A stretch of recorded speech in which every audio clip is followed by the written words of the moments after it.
அங்கே கொத்தனார் வேலை பார்க்குறாரு. ஆ.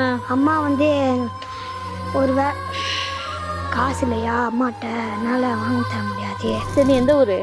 நான் கேரளாவில் இருக்கேங்க, இங்கே வந்து தான் படிக்கிறேன். அப்பா வேலை அங்கே கொத்தனார் வேலை பார்க்குறாரு. ஆ. அம்மா வந்து ஒரு அம்மா வந்து ஹோமில் சோறு ஆக்குது, அது அம்மாவுக்கு வேலை. எனக்கு சைக்கிள் வாங்கி தர சொன்னீங்கன்னு அப்படியே கேட்டேன். எங்கள் அம்மா காசு இல்லையா அம்மாட்ட, அதனால் வாங்கி தர முடியாது, நீ படியா நல்லா படி, அம்மா உனக்கு சைக்கிள் வாங்கி தரேன்னாங்கக்கா. அதுலேருந்து நல்லா படித்தேங்க்கா.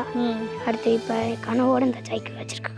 அப்போ அம்மா சொன்னது கரெக்டு தானே? நீ நல்லா படித்தா உனக்கு சைக்கிள் கிடைக்கும் அப்படின்னு சொன்னாங்க. ஆமாங்கக்கா. அப்படி நல்லா படிச்சிருக்க, உங்க ஹார்ட் ஒர்க்குக்கு இன்றைக்கி கிடச்சிட்டு உன்னோட ட்ரீம் சைக்கிள். ஹாப்பி தானே? ஹாப்பிக்கா. சரி, நீ வளர்ந்து என்ன ஆக போகிற? நான் போலீஸ் ஆகணும் கனவோடு இருக்கேங்க்கா. சரி, ஓகே. அதே மாதிரி இப்போ எப்படி வந்து சைக்கிள் கிடைக்கணும் கனவோடு இருந்து கிடச்சிருக்கு இல்லையா, அதே மாதிரி போலீஸ் ஆகணும் கனவோடு இருந்து அதுக்கு என்ன பண்ணணும்? அதுக்கு நல்லா படிக்கணும். நல்லா படித்தா கண்டிப்பாக அதுவும் நிறைவேறும். சரியா?